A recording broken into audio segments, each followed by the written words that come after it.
I've been speaking a lot lately about what we're doing to break free of our economic crisis, to put people back to work and move this nation from recession to recovery. And one area in which we can make investments with impact both immediate and lasting is in America's infrastructure. And that's why the Recovery and Reinvestment Plan we passed not 2 months ago included the most sweeping investment in our infrastructure since President Eisenhower built the interstate highway system in the 1950s. And these efforts will save money by untangling gridlock and saving lives by improving our roads, and save or create 150,000 jobs, mostly in the private sector, by the end of next year. Already it's put Americans back to work. And so far we're ahead of schedule, we're under budget, and adhering to the highest standards of transparency and accountability. But if we want to move from recovery to prosperity, then we have to do a little bit more. We also have to build a new foundation for our future growth. Today, our aging system of highways and byways, air routes and rail lines is hindering that growth. Our highways are clogged with traffic, costing us $80 billion a year in lost productivity and wasted fuel.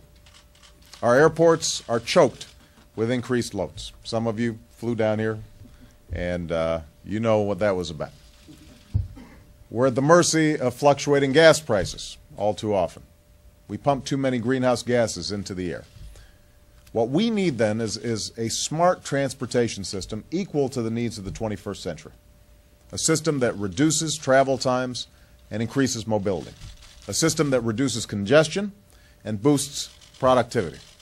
A system that reduces destructive emissions and creates jobs.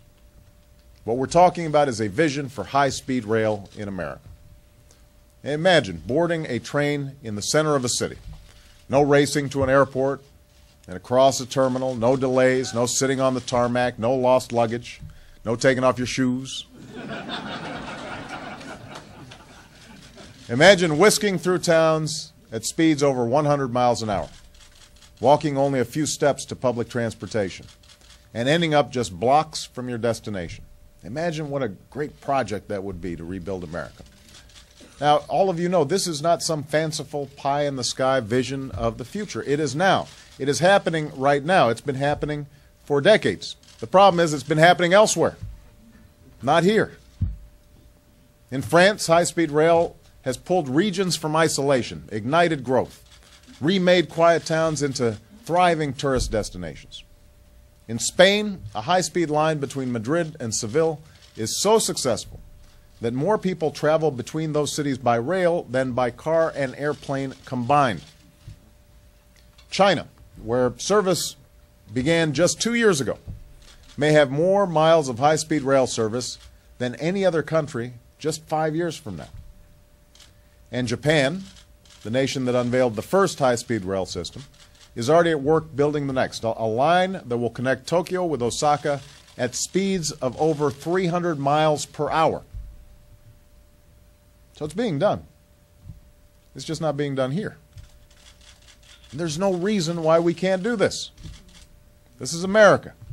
There's no reason why the future of travel should lie somewhere else, beyond our borders. Building a new system of high-speed rail in America will be faster, cheaper, and easier than building more freeways or adding to an already overburdened aviation system, and everybody stands to benefit. And that's why today, with the help of Secretary LaHood and Vice President Biden, America's #1 rail fan, I've been told, I'm announcing my administration's efforts to transform travel in America with an historic investment in high-speed rail. And our strategy has two parts: improving our existing rail lines to make current train service faster, so Rob can, shave a few hours over the course of a week, but also identifying potential corridors for the creation of world-class high-speed rail. And to make this happen, we've already dedicated $8 billion of Recovery and Reinvestment Act funds to this initiative, and I've requested another $5 billion over the next 5 years. The Department of Transportation expects to begin awarding funds to ready projects before the end of this summer, well ahead of schedule. And like all funding decisions under the Recovery Act, money will be distributed based on merit, not on politics, not as favors, not for any other consideration, purely on merit. Now, this plan is realistic.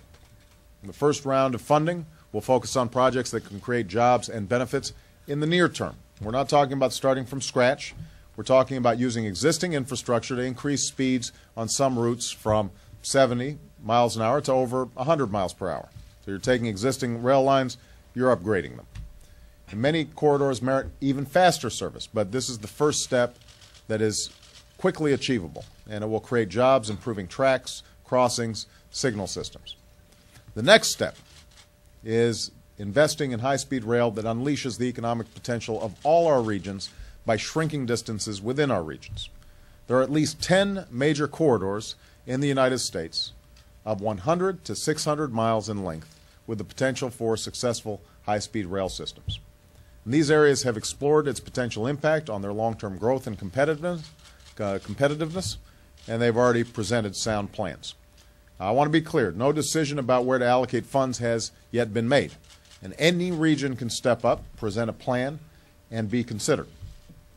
The high-speed rail corridors we've identified so far would connect areas like the cities of the Pacific Northwest, southern and central Florida, the Gulf Coast to the southeast to our nation's capital, the breadth of Pennsylvania and New York to the cities of New England, and something close to my heart, a central hub network that draws the cities of our industrial heartland closer to Chicago and one another.